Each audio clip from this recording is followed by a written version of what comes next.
Hi అండి, అందరూ నమస్కారం. నేను వేణు. సో డిఆర్పి ప్రొడక్షన్లో త్వరలో రాబోతున్న జనక అయితే గనక సినిమా దాని గురించి ఒక చిట్ చాట్. సరే, దానికి నేను ఎందుకు వచ్చాను అంటే it's my home banner DRP productions. So దాంట్లో నేను మా హన్షిత గారికి ఫోన్ చేశాను. కంగ్రాచులేషన్స్ అండి ఫస్ట్ ఆఫ్ ఆల్ హన్షిత గారు. ఫస్ట్ ఏంటంటే congrats for film fair award. Thank you. So నాకు హ్యాపీనెస్ ఏంటంటే కొత్త థాట్స్ని, కొత్త డైరెక్టర్స్ని, ఇప్పుడున్న ఇండస్ట్రీలో ఒక డైరెక్షన్ ఛాన్స్ రావడం చాలా కష్టంగా మారిపోయిన టైంలో కొత్త కంటెంట్స్ని తీసుకొని కొత్త డైరెక్టర్స్ని ఇంట్రొడ్యూస్ చేయడానికి ముందుకు వచ్చారు. దానికి నేను నిదర్శనం. బలగం ద్వారా నాకు అవకాశం ఇచ్చారు. అట్లాగే Sandeep, hi Sandeep. So young talent, మళ్ళీ ఇలాంటి వాళ్ళ దగ్గర కొత్త పాయింట్స్ అన్నిటిని తీసుకొచ్చి మీరు ముందుకు వస్తున్నారు. అండ్ ఇట్స్ సేమ్ టైం ఏంటంటే జనక అయితే గనక ట్రైలర్ ట్రెండింగ్ 1లో ఉంది. సో నేను చూసి నాకు ఆ కంటెంట్ కాన్సెప్ట్ కొత్తగా అనిపించింది. సీరియస్లీ కొత్తగా అనిపించినప్పుడు సో నా బాధ్యతగా నా సాటి డైరెక్టర్కి అండ్ నా హోమ్ బ్యానర్ కాబట్టి సో సపోర్ట్గా నేను వచ్చి విషయాలు మన తెలుగు ప్రేక్షకులతో కొన్ని షేర్ చేసుకుందాం. సుహాస్గా ఉన్నాడు. Suhas, hi Suhas. So first of all అందరికీ కంగ్రాచులేషన్స్, ఎందుకంటే ట్రెండింగ్ 1లో ఉంది ట్రైలర్. సో ఆర్గానిక్గా వెళ్ళింది అది. అంటే చూస్తే ఇప్పుడు మనం ట్రెండింగ్ 1 పెట్టగానే మిలియన్స్ ఆఫ్ వ్యూస్ అలా కాకుండా ప్రాపర్ వ్యూస్తో, ఆర్గానిక్ వ్యూస్తో ట్రెండింగ్ 1కి వచ్చింది. సో అది ఆర్గానిక్గా వచ్చింది అనేది నాకు క్లియర్ కట్గా అర్థమైంది అనమాట. ట్రెండింగ్ 1 రాగానే ఒక 10 మిలియన్స్ అలా కాకుండా మనకు 6 lakhs 7 lakhs అని మెల్లిగా వెళ్తుంది. సో అది ప్యూర్ ఆర్గానిక్ అని నా ఫీలింగ్ అది. సో అట్లాగే నాకు ట్రైలర్ చూసినప్పుడు కూడా బాగుంది అనిపించిందండి. మళ్ళీ ఒక యూనిక్ కంటెంట్ ఉంది. ప్రాపర్ ఫ్యామిలీ డ్రామాలో ఇప్పుడున్న బర్నింగ్ ఇష్యూ, అంటే ఇప్పుడున్న పిల్లలకి స్కూల్ ఖర్చులు కానీ, వాళ్ళని పెంచడానికి జరిగే ఖర్చులు కానీ, వాళ్ళ బాధ్యతలు ఎక్కువైపోయినాయి ఇప్పుడు. సో ఆ పాయింట్ తీసుకొని దీన్ని చేశారని నాకు క్లారిటీగా అర్థమవుతుంది. అండ్ ఒక జెన్యున్ ఫాదర్ నా పుట్టబోయే పిల్లలకి మంచి లైఫ్ ఇవ్వాలి, మంచి ఫ్యూచర్ ఇవ్వాలి. అది ఇవ్వనప్పుడు నేను కనేందుకు అనేది సో ఆ పిల్లలకి ఎలాంటి భవిష్యత్తుని ఇవ్వాలి, ఇప్పుడు నేను ఇవ్వగలనా లేదా, నా లైఫ్ ఇలా ఉంది అని ఆలోచించే తండ్రి కదా అని నాకు అనిపిస్తుంది. అదే నా బ్రో, ఎక్కువ డీటెయిల్ ఇచ్చాను. నాకు ట్రైలర్ చూస్తే అది అనిపించింది. హీరో క్యారెక్టరైజేషన్ కూడా అంతే సార్. యాక్చువల్గా మనందరం కూడా అలాగే ఆలోచిస్తాం. ఒక తండ్రిగా మన వైఫ్కైనా మన పిల్లలకైనా మనం బెస్ట్ ఇద్దాం అనుకుంటాం. అలా ఇవ్వలేనప్పుడు ఎందుకు అని ఆలోచించే పాత్రనే మన సుహాస్ గారు ప్రసాద్ అనే పేరు మీద చేశాం సార్. నిజం. సో దాని దగ్గరకు వచ్చే ముందు హన్షిత గారు కంగ్రాచులేషన్స్, బ్యాక్ టు బ్యాక్ వస్తారే ఉన్నాయి సినిమాలు. అండ్ ఇది కూడా ట్రెండింగ్ 1లో ఉంది. అండ్ ప్రభాస్ గారి చేతుల మీదుగా దీని టీజర్ వచ్చింది. సో ఇది కూడా సాలిడ్గా వెళ్తుంది. చిన్నగా స్టార్ట్ అయ్యి చాలా పెద్దగా ఫాస్ట్గా మూవ్ అవుతుంది, అది కనిపిస్తుంది. సో మళ్ళీ మంచి హిట్ కొడుతున్నారని నాకైతే అనిపిస్తుంది. అవును, ఐఎమ్ ఆల్సో క్వైట్ పాజిటివ్ అండి. లైక్ ద వే మొత్తం షేప్ అప్ అయింది, it's quite positive. Congratulations. And 1 person missing, మన అర్చిత్ గారు లేరు. అవును, ఆయన వేరే పనిలో ఉన్నారు. రిలీజ్ దగ్గరకు వస్తుంది కనిపిస్తుంది. సో చెప్పండి, అసలు ఈ సబ్జెక్ట్ని మీరు ఎంచుకోవడానికి రీజన్ ఏంటి? Actually couple of years back I think covid, it's been more than 4 years. So Harshith wedding Sandeep directed ఒక వీడియో చేశాను, ఒక షార్ట్ ఫిలిం చేసి అలా వెళ్తున్న టైంలో అప్పటికి I think he and Harsh were traveling. So ఆ వీడియో టైంలో ఇస్ లైక్ లేదు హర్ష్, ఐ థింక్ నువ్వు కూడా ఒకసారి వినాలి అన్నప్పుడు మేమందరం కజిన్స్ కలిపి విన్నాము స్టోరీ. అందరిని కూర్చోబెట్టి చూడగానే wow, it's like instant reaction వస్తుంది కదా. Instantly I was like it's very new, very different, I think we should do it. అక్కడ స్టార్ట్ అయింది జర్నీ ఇన్స్టెంట్గా. వాట్ ఎవర్ హీ డెవలప్డ్ అది చూడగానే దాని తర్వాత అక్కడ నుంచి జర్నీ స్టార్ట్ అయింది. వెళ్తూ ఉన్నాం. ఇవాళ ఇక్కడ ల్యాండ్ అయ్యాం. ట్రెండింగ్ 1లో ఉన్నాం. ట్రెండింగ్ 1లో ల్యాండ్ అయ్యాం. సూపర్. సో బ్రో, మీకు అసలు ఈ పాయింట్, నేను సుహాస్ దగ్గరికి వచ్చే ముందు ఇలాంటి పాయింట్ చేయాలని ఎందుకు అనుకున్నారు? నాకు తెలిసి మీరు పెద్ద డైరెక్టర్స్ దగ్గర వర్క్ చేశారు. లైక్ ప్రశాంత్ నీల్ గారి దగ్గర చేశారు, ఇంకా చాలా పెద్ద వాళ్ళ దగ్గర రైటింగ్ టీంలో చేశారు. ఇప్పుడు అంత పెద్ద స్కేల్లో కమర్షియల్ ప్రపంచంలో ఉన్న మీరు ఇలాంటి ఒక యూనిక్ కంటెంట్తో నేను డైరెక్టర్గా ఇంట్రడ్యూస్ అవ్వాలి అని ఎందుకు అనుకున్నారు? మిమ్మల్ని ఎగ్జైట్ చేసిన పాయింట్ ఏంది? రైటింగ్గా ఏ కథకైనా ఫిట్ అవుతాను అనిపించింది సార్. బట్ డైరెక్షన్ చేయాలంటే నా జానర్ ఆఫ్ సినిమా కథలు ఇవే అనిపించినాయండి. నేను మిడిల్ క్లాస్ కుటుంబం నుంచి వచ్చినవాడిని, మా నాన్న రైల్వే ఎంప్లాయీ. సో నేను చూసిన లైఫ్లో నాకు చాలా చాలా గ్రౌండెడ్ ఎమోషన్స్ ఉంటాయి అనిపించింది. సో నా కథలన్నీ ఇలాగే ఉంటాయి సార్. నాకు అంత పెద్ద సినిమాలు చేయడం రాదు, ఆనెస్ట్ ఫ్యాక్ట్. ప్రశాంత్ సార్తో కూడా చాలాసార్లు అన్నాను, సార్ మీరు ఆల్రెడీ మీరు కేజీఎఫ్ సలార్లు మీరు ఉన్నారు, మాలాంటి వాళ్ళకి ఛాన్సే లేదు అని అనిపించింది సార్. నేను రాజుగారి సంస్థలో ఆల్మోస్ట్ 7 సంవత్సరాలుగా ఉన్నానండి. వేరే ఫిల్మ్ కోసం వచ్చాము. తర్వాత కోవిడ్ ముందు వేరే స్టోరీ లైన్ ఒకటి చెప్పాను, రాజుగారు చేద్దాం అన్నారు. కోవిడ్ తర్వాత మళ్ళీ ఇది ఎప్పుడో ఒక 8-9 ఇయర్స్ బ్యాక్ ఉన్న ఐడియా. అంటే ఇట్లాంటి ఐడియా రాజుగారు ఓకే చేస్తారా లేదా అనే ఒక ఫీలింగ్ ఉంది. But Covid changed a lot of things. OTT అవన్నీ రావటం, కొత్త కాన్సెప్ట్స్ని కూడా పబ్లిక్ చూస్తారు అనే ఫీలింగ్. రాజుగారు వినంగానే ఇక్కడే ఇదే రూమ్లో చెప్పాను, 2 minutesలో ఓకే చేశారు. షాక్ అసలు. తర్వాత మేడంకి, మన హర్షిత్ గారికి చెప్పాను.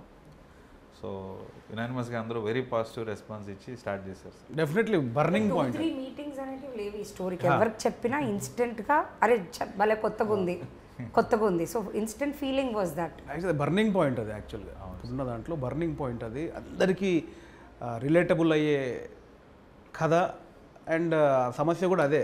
సో డార్లింగ్ చెప్పు Suhas, first of all congratulations darling. Thanks అన్న. సో నాకు సుహాసం చూస్తే ఏంటంటే మా ఫ్యామిలీ, మా కామెడీ ఫ్యామిలీ కదా, దాంట్లోంచి స్టెప్ బై స్టెప్ తను కష్టపడుతూ వస్తున్నాడు డార్లింగ్. కంగ్రాచులేషన్. థ్యాంక్స్ అన్న. ఇంకా చాలా ముందుకు వెళ్ళాలి మనస్ఫూర్తిగా కోరుకుంటున్నాను. థ్యాంక్ యూ అన్న. సో ఇప్పుడు సుహాస్ సినిమాలంటే వచ్చే ఆడియన్కి ఒక ఇది ఉంది, మావాడు ఏదో కొత్త పాయింట్ చెప్తాడు. అంటే ప్రీవియస్ సినిమాలు కానీ ఇప్పుడు ఈ ఎంచుకున్న కథ కానీ మాకు కనిపిస్తుంది. ప్రతి దాంట్లో కొత్త పాయింట్ ఉంటే సుహాస్ సినిమాకి వెళ్ళాలంటే సంథింగ్ ఏదో పాయింట్ మీద మాట్లాడతాడు అనేది ఆడియన్కి ఒక క్లారిటీ ఉంది. సో దీంట్లో నేను ఎగ్జైట్ చేసిన పాయింట్ ఏంటి, అసలు ఎందుకు చేయాలనిపించింది కదా?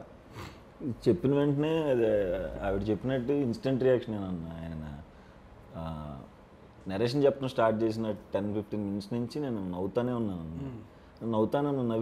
నవ్వి ఎప్పుడు చేద్దాం అని ఇమీడియట్గా ఎగ్జైట్మెంట్ వచ్చేసింది అన్న. తొందరగా ఈ సినిమా చేసి ఏమేమైతే డిస్కస్ చేసాం ఈ సినిమాలో అవన్నీ తొందరగా ఆడియన్స్కి చూపించాలి అని అనిపించింది అన్న.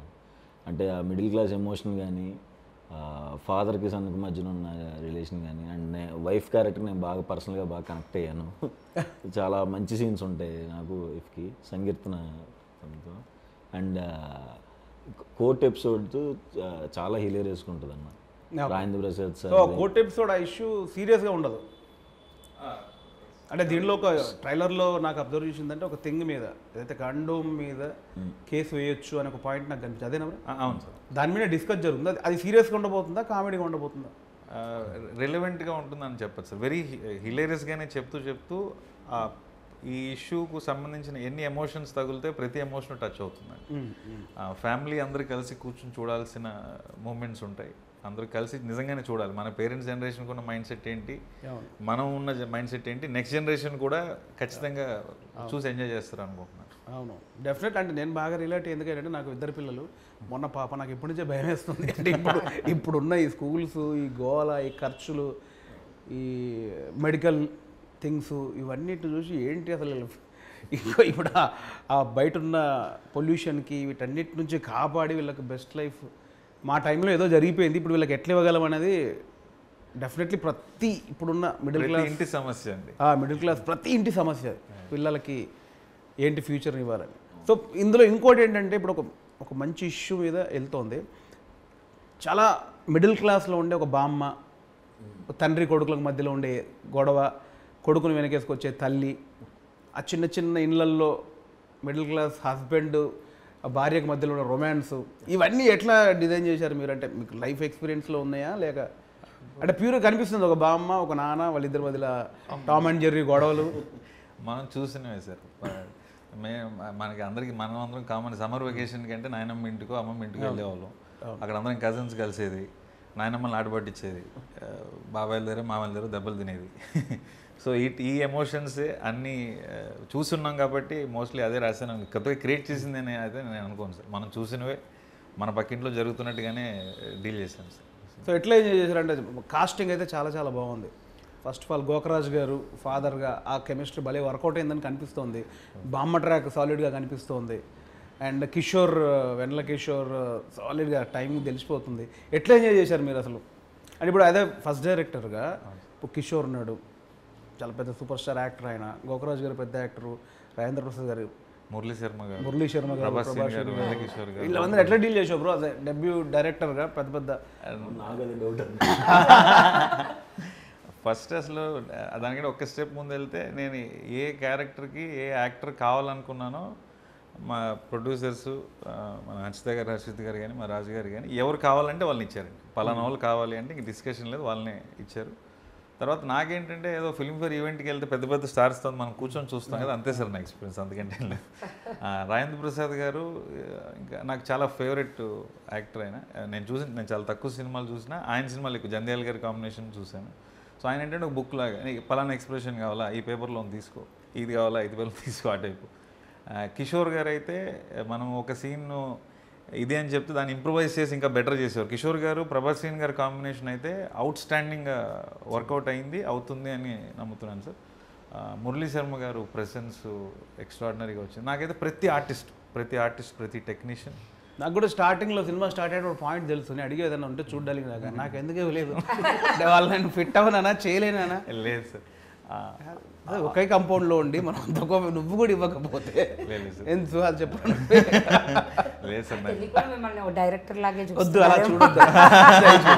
నాలో నటుడు ఉన్నాడు, అడిగారండి చెప్పారు, యాక్టర్ ఉన్నాడు, అలా వేయొద్దు దానికే దీనికి. నేను బలగన్ సినిమా చూసాక యాక్చువల్గా మనకి కన్నీళ్ళు ఉంటే చాలా తర్వాత తెలిసిందండి, బలగన్ నుంచి తెలిసింది. మీరు లాస్ట్ 20 minutes అసలు అది చూసిన తర్వాత నిజంగా నేను ఇంత డైరెక్ట్ అంత రెస్పెక్ట్ ఆ పొజిషన్కి వెళ్ళిపోయింది సార్.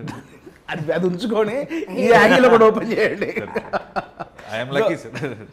దానికి చెప్పు ఇప్పుడు రాజేంద్ర ప్రసాద్ గారు ఉన్నారు, కిషోర్ గారు ఉన్నారు, ప్రభాస్ సీనన్ ఉన్నాడు. ప్యూర్గా ఒక middle class wife and husband, ఆ చాటు రొమాన్స్లు చాలా అద్భుతంగా అది ఆ కెమిస్ట్రీ నాకు కనిపిస్తుంది ట్రైలర్లో. ఎట్లా ఉంది మీకు వీళ్ళందరితో వర్క్ చేయడం అండ్ సంగీత గారితో చేయడం? ఫస్ట్ తను మలయాళం అమ్మాయి అని చెప్పారన్న. ఇప్పుడు నాకు ఫస్ట్ వచ్చిన భయం ఏంటంటే ఇప్పుడు ప్రాంప్ట్లు అంటారు, మనం ఎలా చేస్తాం అదో గోల్ ఉంటుందేమో అని అనుకున్నాను. బట్ ఆవిడ ముందు నుంచే వర్క్షాప్స్కి వచ్చి కూర్చుని ప్రతి డైలాగ్ ఆవిడ నేర్చుకుని తను ప్రతి షార్ట్ సింగిల్ టేక్లోనే చేసింది. డైలాగ్ ఎక్కడ రోల్ అవ్వకుండా కరెక్ట్ తెలుగు మాట్లాడితే చేసిందన్న. అది సూపర్ హ్యాపీ అండ్ చాలా బాగా చేసిందన్న అమ్మాయి. సినిమా తర్వాత అందరికీ నచ్చేస్తుంది. And Rajendra Prasad sir obviously నాకు చాలా ఫేవరెట్ అన్న. ఆయన సినిమా అంటే నా ఫేవరెట్ సినిమాల్లో నచ్చిన డైలాగులన్నీ వెళ్ళి అడిగేస్తూ ఉంటుండే అనమాట. సరే ఈ డైలాగ్ భలే ఉంటుంది కదా, ఆ టైంలో సెట్లు ఎలాగ ఉండేది, ఉన్న క్వశ్చన్లన్నీ కక్కేసేవాడిని. నెక్స్ట్ లెవెల్ ఎక్స్పీరియన్స్ అన్న. అండ్ కిషోర్ అన్న అండ్ ప్రభాస్ సీన్ అన్నది అయితే వాళ్ళిద్దరు సెట్లో ఉన్నప్పుడు అన్న అసలు ఇంకా నవ్వుతూనే ఉంటాం, పొట్టబట్టుకుని అన్న ప్లీజ్ అన్న ఆపండి అన్న అనేదాకా. వాళ్ళిద్దరు ట్రాక్ అంటే సినిమాలోనూ అలాగే ఉంటుంది, ఆఫ్లైన్ కూడా అంతే నవ్వించారన్న. చాలా మంచి ఎక్స్పీరియన్స్ అండి. నేను బేసిక్గా అది మిస్ అవుతున్నాను తెలుసు. అంటే రెగ్యులర్ షూటింగ్ అంతకుముందు వెళ్ళేటప్పుడు స్పాట్లో కూర్చొని 4 కమెడియన్లు ఆ జోకులు వేసుకొని ఏదో ట్రాక్ పెట్టుకొని హిలేరియస్గా నవ్వే ఒక ఎక్స్పీరియన్స్ ఉంది చూసావా. ఈ రూమ్ 4 గోడల మధ్యలో ఉండేవారికి గుర్తొస్తే ఒక బాధ. అప్పుడు కలిసినప్పుడు కూడా మిస్ అయిపోతున్నా నాకు సడన్గా వాళ్ళందరితో కూర్చొని అవుట్డోర్ 10 రోజులు వెళ్ళి అట్లా ఉంది. ఏం లేకుండా 4 గోడల మధ్యలో ఉండి ల్యాప్టాప్ ముందు పెట్టుకొని ఈ డిస్కషన్లతో ఇట్లా వచ్చేసి ఒక ఇంటర్వ్యూలో చెప్పారు, మనం ఆర్టిస్ట్కి వెళ్తే ఏ వాటర్ తీసుకో ఏ షార్ట్ తర్వాత తీసుకో, డైరెక్టర్ అయ్యాక నాకు అర్థమవుతుంది సీరియస్గా. సో అంశద్ గారు మీరు చెప్పండి, ఇప్పుడు తను లైన్ చెప్పగానే 2 minutesలోనే మీకు అనిపించింది దీంట్లో ఏదో ఉందని. సో ఆ పేపర్ మీద పెట్టిన ఆ నరేషన్లో ఉన్నది మీకు స్క్రీన్ మీద ఇప్పుడు చూస్తున్నారు. సో ఎప్పుడు కాన్ఫిడెంట్ వచ్చింది తను కథ చెప్పాడు బట్ ఇతను తీయగలడా లేదా, అది చెప్పింది ఎగ్జిక్యూట్ చేయగలడా లేదా అని మీకు ఎప్పుడు అనిపించింది? అంటే ఒక షెడ్యూల్ చూసిన తర్వాత అనిపించిందా, లేదా స్పాట్లో తన వర్కింగ్ స్టైల్ చూసినప్పుడు? Like we were always already proven writing side he's extraordinary అనేది it's already proven thing. Yeah this is his first movie కాబట్టి almost like the way he was handling and almost స్టార్టింగ్లోనే I think he got catch of everything in the first schedule itself, I think. Yes, వెళ్ళిపోవచ్చు హ్యాపీగా. So first షెడ్యూల్లోనే మాయ చేశారు bro, ఇది మొత్తాన్ని lock చేశారు. అంటే కథతోడే ఉంటుంది బట్ స్టెప్ బై స్టెప్ అంత ఉంటాయి కదా. టెక్నీషియన్స్ యా కెమెరామెన్ గారు సాయి శ్రీరామ్ గారు, నాకు ఆయన ముందు నుంచి ట్రావెల్ ఉంది. సో ఆయన డిఓపిగా రావటం, ఆర్ట్ డైరెక్టర్ రామ్ కుమార్ గారు రావటం, మన మ్యూజిక్కి విజయ్ బుల్గనేని గారు మెయిన్ టెక్నీషియన్స్ నాకు పిల్లర్స్గా నిలబడ్డారు సార్. వాళ్ళ వల్లే సాయి శ్రీరామ్ గారి సెట్లో ఆర్ట్ డైరెక్టర్ సపోర్ట్ వల్లే 47 డేస్లో షూట్ చేసామండి. మ్యూజిక్లీ మనకి ఆ main technician, cameraman, editor, music director, art director వాళ్ళు మెయిన్ బేసిక్గా డైరెక్టర్కి వాళ్ళ ప్రొడక్షన్ నుంచి అది మనకు సాలిడ్గా వచ్చినప్పుడు ఇక మిగతా పనులు చేసుకోవడానికి మనం మైండ్ పెడతాం. ఇక్కడ ఆటోమేటిక్ స్ప్లిట్ అయిపోతుంది కాబట్టి అది కూడా కంఫర్ట్ తనకి ఇచ్చారు కాబట్టి, అవును సార్, అనుకున్న టెక్నీషియన్ ఇచ్చారు కాబట్టి మేబీ అంతే కదా bro. 100% sir. Young team editor కూడా పవన్ కళ్యాణ్ కుర్రోడు సార్తో కలర్ ఫోటో నుంచి ఎడిటింగ్ చేస్తున్నాడు. సో వాళ్ళకి ఒక అండర్స్టాండింగ్ ఉంది. టెక్నీషియన్ యాక్టర్స్ నేనేం అడిగితే అది వచ్చినాయి సార్. ఆ విషయంలో వెరీ వెరీ లక్కీ. ప్రొడ్యూసర్స్గా, ప్రొడక్షన్ హౌస్గా వాళ్ళు మీరు అడిగిందాన్ని వాళ్ళు ఇచ్చారు. డెఫినెట్లీ వాళ్ళు అడిగింది కూడా 7th మీరు ఇస్తారని నాకు నమ్మకం.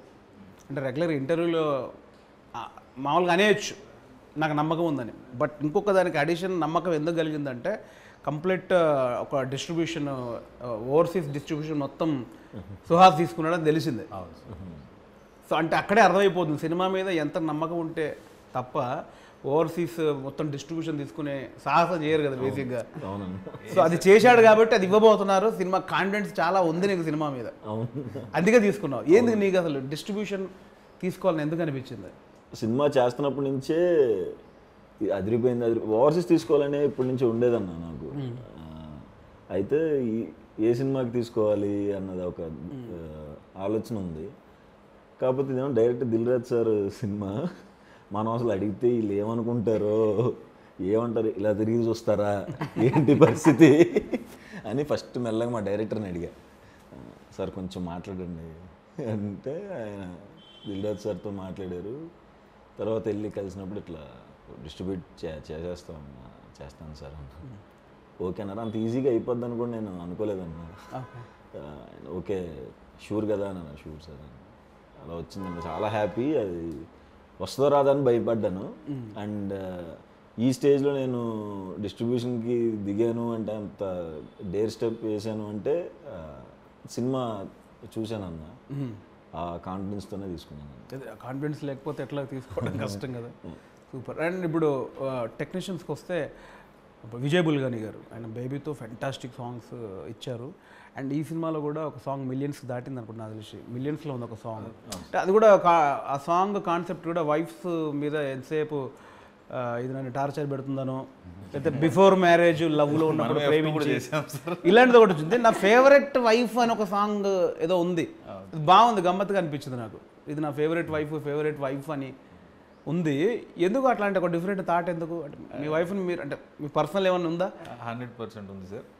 నేను కాదు నాకు అర్థం, ఫేవరెట్ వైఫ్ 5-6 ఆప్షన్లు ఉంటే one of this my favourite wife అంటాం కదా, ఉన్న ఒక్క వైఫ్ ఫేవరెట్ వైఫ్ అన్నారేంటి? అంటే పెళ్లి చూపు 4-5 జరిగి ఒకరు సెలెక్ట్ చేసి ఉంటాం కదా సార్. ఆ యాంగిల్ వచ్చారా? లేదు నాకు ఇప్పుడు ఫేవరెట్ 4 ఛాన్సులు ఉంటే 1, 2, 3 థర్డ్ నా ఫేవరెట్ అన్నట్టు ఉంటుంది. ఒకటే వైఫ్ కదా, ఫేవరెట్ వైఫ్ ఎందుకు అంటే 4-5 పెళ్లి కూతుర్లలో అలా ఏం లేదు సార్. ఎట్లా అసలు ఐడియా ఎట్లా వచ్చింది? ఒక చిన్న క్లారిటీ. నాకు నా వైఫ్ అంత సపోర్ట్ చేసింది సార్. నేను సాఫ్ట్వేర్ జాబ్ చేసి మానేసి సినిమాలకు వచ్చాను. సో న్యూస్ స్పీన్ ఆల్మోస్ట్ 10-12 ఏళ్ళు అవుతుంది ఈ స్టెప్ జరగక ముందు. సో మన ఆబ్వియస్గా అర్నింగ్ ఉండదు కదా రైటింగ్లో ఐడియల్గా ఉన్నప్పుడు. సో ఆ ట్రావెల్ అంతా కూడా కంప్లీట్గా బర్డన్ అన్నీ తీసుకుంది సార్. సో అంత సపోర్ట్ చేయకపోతే ఆబ్వియస్గా నేను ఇక్కడ సినిమా చేయడానికి వచ్చి ఉండేవాడిని కాదేమో. అందుకని మామూలుగా మనం నా ఫేవరెట్ హీరో అంటాం, నా favourite heroine, favourite producer, director అంటాం కదా, అట్లా నా ఫేవరెట్ నా పెళ్ళామని కూడా మనం అలగలగాలి కదా అనేసి ఆ థాట్ మాట్లాడుతుంటే కేకే గారు, మన లిరిసిస్ట్ కృష్ణకాంత్ గారు, జెర్సీ, మన అమ్మాయి అవని రాజు, హాయ్ నాన్న, సలార్, సో మనకి సింగిల్ కార్డ్ సార్. ఆయన ఇమీడియట్గా ఇట్లాంటి కాన్సెప్ట్ డెఫినెట్గా బాగుంటుంది అనేసి ఇంకా మిగతాదంతా ఆయన రాసి పెట్టారు సార్. విజయ్ బుల్గనేని గారికి ఫస్ట్ ట్యూన్ వచ్చి రాగానే హుక్ లైన్ మీదే వచ్చింది సార్ ఫస్ట్. ఇంక ఇమీడియట్గా ఫిక్స్ అలా థాట్ ప్రకారం మనకు ట్యూన్ కూడా సెట్ అవ్వాలి. అది విజయ్ గారు నాకు తెలిసి ఫెంటాస్టిక్ సాంగ్, చాలా చాలా బాగుంది. అది అంటే విన్నా కొద్దీ ఎక్కుతూ ఉంది ఆ సాంగ్. అట్లాగే యూట్యూబ్లో కూడా అట్లాగే పోతుంది, మిలియన్స్లో పోతుంది అది. అవును సార్. అంటే యూనిక్ సాంగ్, కొత్త కంటెంట్. సో బ్రో అంటే ఇప్పుడు ఇంకొకటి నాకు ఒక ఇంపార్టెంట్ పాయింట్, యాక్టర్స్ అందరూ వచ్చేసారు నాకు తెలిసి, అందరు యాక్టర్స్ ఉన్నారు. ఫస్ట్ మూవీకి అంత పెద్ద పెద్ద యాక్టర్స్తో వర్క్ చేసే అవకాశం వచ్చింది. అది నాకు స్క్రీన్ మీద కనిపిస్తుంది అదంతా. సో టీం అంతా కూడా ఎనర్జీగా కనిపిస్తుంది. సో నాకు ఒక పర్సనల్గా ఒక ఇష్యూ ఏంటంటే, ఇష్యూ కాదు, నాకు ఒక డౌట్ ఏంటంటే, ఇప్పుడు దీనిలోకి వచ్చాం కదా, అన్ని మనం చిన్న ప్రతిదీ డౌట్గానే కనిపిస్తుంది. దీన్ని ఎలా ఒప్పించాడు, ఎంత ధైర్యం ఉంటే చేశాడు, వాళ్ళు చెప్పినప్పుడు ఆ పాయింట్ వాళ్ళకి చెప్పినప్పుడు వాళ్ళు ఏమన్నారు, ఇవన్నీ వంద ఉంటాయి కదా. అట్లా మనకు నాకు తెలిసి మన ప్రేక్షకులకు కూడా ఒక డౌట్ ఉంది. ఇప్పుడు కండోమ్ అనే పాయింట్ మీద ఒక కేసు జరుగుతుంది, అంటే హీరో కండోమ్ మీద కేసు వేసినట్టుగా నాకు తెలుస్తుంది. అది ఏంటి అసలు ఆ సెటప్? అది అసలు ఒకవేళ వేస్తే అలాంటి థింగ్స్ మీద వేయొచ్చా, అసలు ఏం జరిగింది? వేయచ్చా అనే క్వశ్చన్ ఫస్ట్ ఆన్సర్ చేస్తే సార్, ఏ ప్రోడక్ట్ మీద అయినా మనము కన్జ్యూమర్ ఫోరం అని ఒకటి ఉంటుంది సార్. మనము కేసు ఫైల్ చేసి, అంటే వాళ్ళు ప్రామిస్ చేసిన విషయం జరగకపోతే, వాళ్ళు లెట్స్ ఏదో ఒక ప్రోడక్ట్ ఇలా వాడితే ఇది జరుగుతుంది అని చెప్పి అది జరగకపోతే, మనం సాటిస్ఫై కాకపోతే కన్జ్యూమర్ ఫోరంలో కేసు వేయచ్చు సార్. చాలా కేసులు జరిగాయి చాలా విషయాల్లో. ఇప్పుడు కాఫీ కప్లో కూడా టెంపరేచర్ ఇంత ఉంటుంది, స్కిన్ బర్న్ అవ్వచ్చు అని రాసింది ఒకనొక కేసు వల్ల. Okay okay. ఎక్కడో వేరే కంట్రీలో ఒక ఆవిడ కాఫీ తీసుకుని పెద్ద ఆవిడ కార్ రివర్స్ చేస్తూ కాలు మీద పడి స్కిన్ బర్న్ అయిపోయింది, ఆవిడ కేసు వేసారు. ఓకే. లా సూట్స్ అంటారు వేరే కంట్రీస్లో, అక్కడ ఇంకా ఎక్కువ కల్చర్ ఉంది మన దగ్గర కంటే. మరి కాఫీ వేడిగా ఉంటుందని మీకు తెలియదా అని అడిగితే, మరి నువ్వు అది మెన్షన్ చేయాలి కదా అని కేసు వేసి లా సూట్ గెలవటం వల్ల అది రాశారు. ఓకే. సో మనం చూసే ప్రోడక్ట్ల మీద మెజారిటీ ఆఫ్ ద లైన్స్ ఏవైతే ఉన్నాయో ఎక్కడో చోట ఎవరో చేసిన కేసు వల్ల లేదా కేసు రాకూడదనో అవి రాస్తారు సార్. మనం కూడా చాలా సింపుల్ సైకాలజీ సార్. మనం వీధి చివర మిర్చి బండి వెళ్ళి ప్లేట్ బజ్జీ కొనుక్కుని అది వేడిగా లేకపోయినా మన పాసిన ముందు ప్లేట్ మార్చుకుని డబ్బులు ఇవ్వమని అడుగుతాం కదా. సో ఇది కూడా అంతే సార్. సో ఆ పాయింట్ మీద మనకి మంచి డిస్కషన్ ఉంటుంది సినిమాలో, చాలా మంచి డిస్కషన్ సార్. అంటే కండోమ్ మీద కేసు వేసిన పాయింట్ మీద. అవును సార్, అవును సార్. యాక్చువల్గా కాండమ్ మీద కేసు అనేది మెయిన్ కాన్సెప్ట్ కాదు సార్.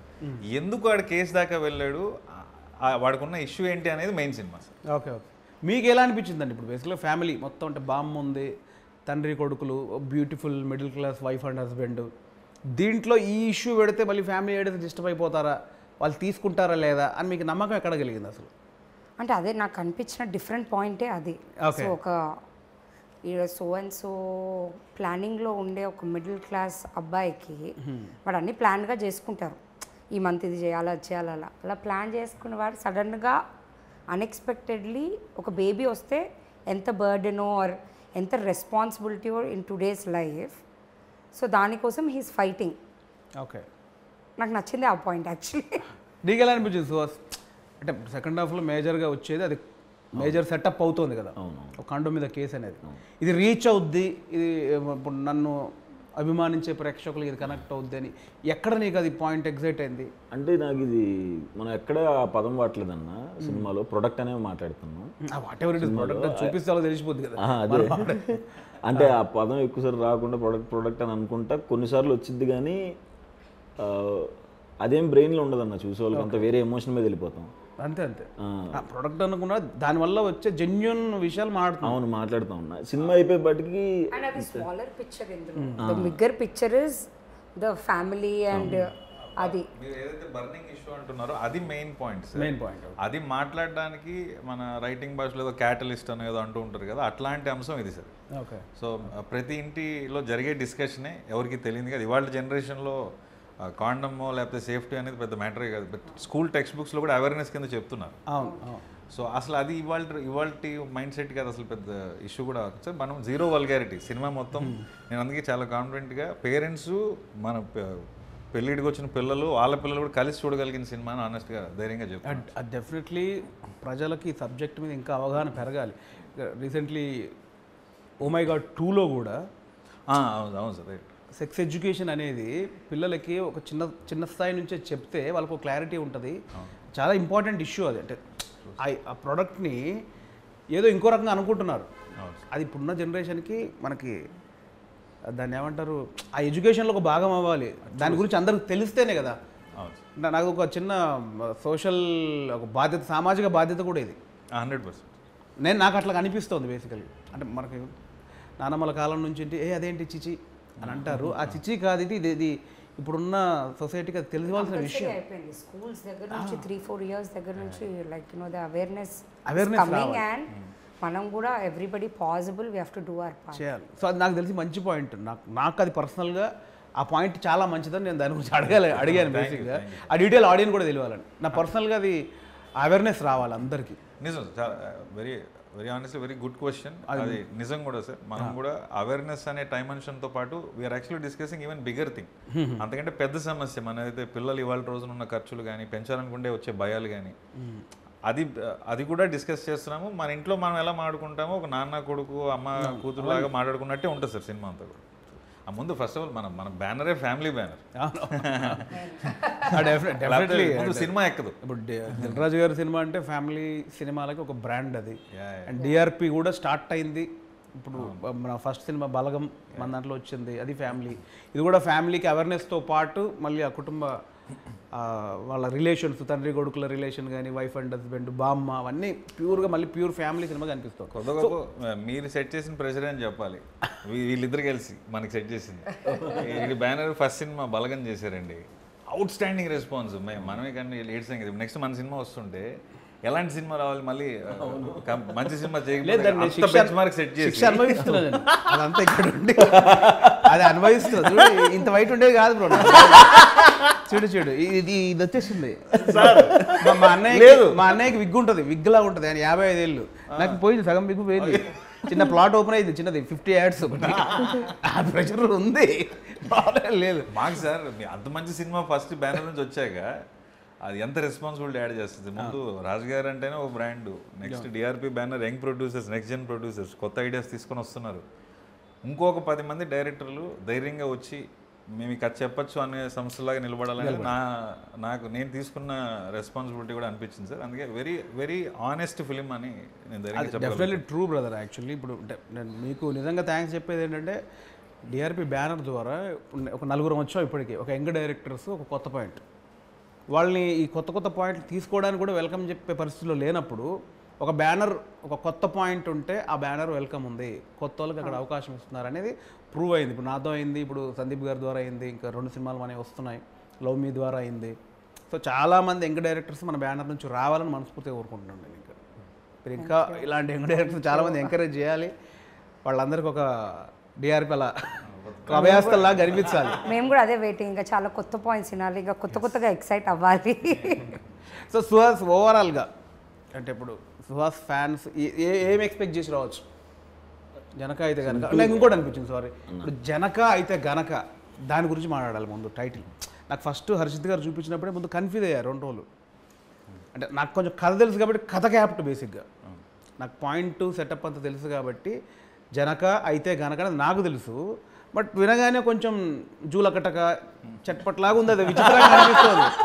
అంతే కదా, ఇప్పుడున్న జనరేషన్లో సింగిల్ వర్డ్స్ అన్నీ నడుస్తున్నాయి, సింగిల్ వర్డ్లు, ఇంగ్లీష్ వర్డ్లు. ఇందులో జనక అయితే కనుక సంస్కృతం ఏంటిది, ఇది ఎక్కుద్దా లేదా అనే ఎట్లా టైటిల్ని మీరు అంటే కథ కరెక్ట్ నాకు తెలిసి ఇప్పుడున్న ట్రెండ్కు విరుద్ధంగా ప్యూర్ తెలుగులో ఇలా ఎందుకు పెట్టాలనిపించింది అసలు? ప్రాబబ్లీ ఇందాక చెప్పిన రాజేంద్ర ప్రసాద్ గారు, జంధ్యాల గారి సినిమాలు ఇన్ఫ్లుయెన్స్ అని చెప్పాలి సార్. చూసిన కొద్ది సినిమాలు ఆల్వేజ్ చూశాను సార్. సో జంధ్యాల గారు అంటే నాకు రైటింగ్ సైడ్ దేవుడి కింద లెక్క. సో మంచి తెలుగు టైటిల్ అంటే బాగుంటుంది అనుకుని చాలా ఆప్షన్స్ ఆలోచించాం సార్. ఎంతో కొంత ఇంగ్లీష్ వర్డ్ వస్తూనే ఉంది. ఇది ఎక్కడో ర్యాండమ్గా తగిలింది సార్. బట్ మీరు అన్నది నిజమే, చాలా మందికి అర్థం కాలేదు జనక అయితే కనుక అదేంటి అని. జనక అంటే జనక మహారాజా అని అడిగారు. యాక్చువల్గా దానికి ఆనందపడ్డా, అట్లీస్ట్ జనక మహారాజ్ తెలుసు మీకు. అదే టైటిల్ కొంచెం ఆగితే అర్థమవుతుంది. ముందు ఏ సినిమా జనక అయితే ఇది జనక అయితే గనక కొంచెం ఆగితే క్లారిటీ ఉంది, కానీ చెప్పగానే అది అనిపించింది అసలు. నీకు ఎట్లా అనిపించింది ఫస్ట్ ఇది అనుకుంటాం అనగానే? నాకైతే హర్షిత్ గారు చెప్ప ఏంటంటే అది అన్నాను నేను. ఏంటి ఎస్పెషల్ ఏంటి ఇది జనక అయితే గనక అనుకున్నప్పుడు ఇమీడియట్గా అది భలే ఉందా అనిపించింది అన్న. జనక అయితే కనుక రైమింగ్ బాగుంది, మంచి తెలుగు పేరు. నాకైతే అంటే స్టోరీ తెలుసు, కవర్ చేస్తున్నాడు సార్, మీరు చెప్పండి. ఫస్ట్ నాకు అర్థం కాలేదు, సేమ్ ఇలా ఇది జెన్యూన్. నాకు ఫస్ట్ అర్థం కాలేదు ఏంటి, same pause, okay, then process, తర్వాత వింటా ఉంటే టైటిల్ నచ్చింది. స్టార్టింగ్లో immediately I was like I didn't understand అసలు దాని మీనింగ్ అర్థం కాలేదు. బట్ ఓవరాల్గా సినిమా చూసి బయటికి వచ్చిన ప్రేక్షకుడికి క్లారిటీ వస్తుంది ఏంటి జనక అయితే గనక అనేది. మా direction department reaction sir. First night ఏదో మెసేజ్ పెట్టా, ఇది అనుకుంటున్నాను టైటిల్ అంటే బాగుందన్నా అని పెట్టారు ఫస్ట్. తర్వాత నిజంగా బాగుందన్నా అన్నారు. అక్కడ డౌట్ వచ్చింది, నిజంగా నొప్పిస్తారండి అనేది ఎక్కుతుందా లేదో. బట్ మన హర్షిత గారు చెప్పినట్టు ఆనెస్ట్గా తెలుగు అంతగా అలవాటు లేని ఇవాళ జనరేషన్లో జనకైతే కనుక అర్థం అవ్వడం కష్టం. కానీ ఒక తండ్రి అయితే ఏంటి, తండ్రి అయితే కనుక అనేది యాక్చువల్ సెన్స్. బట్ సినిమా మీరు అన్నట్టు సినిమా చూస్తే ఆ టైటిల్ ఎందుకు పెట్టాము అని ఇంకా బెటర్గా సాటిస్ఫై అవుతారేమో అని అనిపిస్తుంది. అదే నాకు కూడా అదే ఫీలింగ్. బట్ వినగానే నాకు వచ్చింది అయితే డెఫినెట్లీ లేదు. నాకు క్లారిటీగా తెలుగు మీద వచ్చిన పట్టున్నా కూడా నేను ఒక్కసారి అదేనా. సో ఓవరాల్గా ముగ్గురు జనక అయితే గనక నుంచి ప్రేక్షకులు ఏం ఎక్స్పెక్ట్ చేసి రావచ్చు? ఇదేంటి అసలు ఫ్యామిలీ సినిమానా, లేకపోతే ఒక సోషల్ అవేర్నెస్కి సంబంధించిన సినిమానా, లేకపోతే యూత్ఫుల్ ఫన్ ఉండే సినిమానా? I think I can call it a package. Okay. Yeah, I think it's a package. Family where message కొంచెం a bit of awareness plus there's lot of comedy. That's what you can express from Suhas garu. I think it's a proper package, family entertainer. Suhas నువ్వేమంటావు? కంప్లీట్గా నవ్వుతారన్న. ఎట్లాంటి tensions ఉన్నా చక్కగా వచ్చారు 2 గంటలు నవ్వుకుని మధ్యలో అలా కళ్ళు చెమర్చి కొంచెం ఇలా రిలీజ్ అయ్యి క్లాప్స్ కొట్టి మళ్ళీ నవ్వి థియేటర్ నుంచి బయటకు వెళ్తారు. Super bro. మీది అదే డైరెక్టర్గా వెరీ వెరీ హ్యాపీగా నన్నైతే ఫ్యామిలీ ఈవెంట్ అని అనుకోవచ్చు. మనం ఎలాగో పెళ్ళిళ్ళకి పేరెంట్లకి ఫ్యామిలీలు అందరం కలిసి వెళ్తామో అలా వెళ్ళే ఈవెంట్ అవుతుంది ఈ సినిమా. వచ్చిన వాళ్ళు వచ్చి వాళ్ళల్లో వాళ్ళు డిస్కస్ చేసుకుని నవ్వుకుంటారు, స్క్రీన్ మీద మాట్లాడే ఆర్టిస్ట్తోనూ మాట్లాడుకుని నవ్వుకుంటారు, ఎమోషన్స్ ఫీల్ అవుతారు. మన ఇంటి కదా, మీ కదా, మా కదా, మనందరి కదా అని అనిపిస్తుంది. వినాయక చవితి రోజున సినిమా రాబోతుందండి. చక్కగా పొద్దున పండగ పూజ కార్యక్రమం అంతా అయిపోయిన తర్వాత మా సినిమాకి కూడా వెళ్ళి మమ్మల్ని కూడా దీవించండి. Thanks. September 7th Vinayaka Chavithi స్పెషల్గా మా దిల్ రాజు ప్రొడక్షన్ నుంచి మీకు ఒక ఫ్యామిలీ ప్యాకేజ్ రాబోతుంది. మార్నింగ్ అందరూ పూజలు ఫినిష్ చేసుకొని మార్నింగ్ షో నుంచి మా మూవీకి వెళ్ళి మా అందరినీ కూడా బ్లెస్ చేయండి. సో వినాయక చవితి సందర్భంగా September 7th మా జనక అయితే కనుక సినిమా రిలీజ్ అవుతుంది. సో వినాయకుడి ఆశీస్సులు మన అందరి మీద ఉండాలని ఎలా కోరుకుంటామో ప్రేక్షకుల ఆశీస్సులు మా మీద ఉండాలని కోరుకుంటూ మీరు థియేటర్లోనే చూస్తారని ఆశిస్తూ అందరినీ వెల్కమ్ చెప్తున్నాను. ప్లీజ్ వాచ్ జనక అయితే కనుక on September 7th in your nearest theatres. Thank you. So ఇదండి జనక అయితే గనక డిఆర్పి ప్రొడక్షన్ నుంచి నెక్స్ట్ మంత్ September 7th థియేటర్స్లోకి వస్తుంది. సో జనక అయితే కనుక కంప్లీట్ ఫ్యామిలీ ప్యాకేజ్ అంటున్నారు. సో ఫ్యామిలీ ప్యాకేజ్ ఇస్తారా లేదా? నాకైతే అంటే మా బ్యానర్ అని కాదు, నేను ఇంటర్వ్యూ చేయడానికి ముందుకు వచ్చానంటేనే నాకు దానిలో జెన్యున్గా ఒక పాయింట్ నచ్చింది. అవేర్నెస్ ఉంది, ప్యూర్ ఫ్యామిలీ డ్రామా ఉంది. సో నాకు నచ్చుతుంది అనిపిస్తుంది. సో డెఫినెట్లీ ప్రేక్షకులందరూ September 7th జనక అయితే కనుక థియేటర్లోకి వచ్చి చూసి కొత్త టీంని ఎంకరేజ్ చేస్తారని మనస్ఫూర్తిగా కోరుకుంటున్నాను. Thank you so much.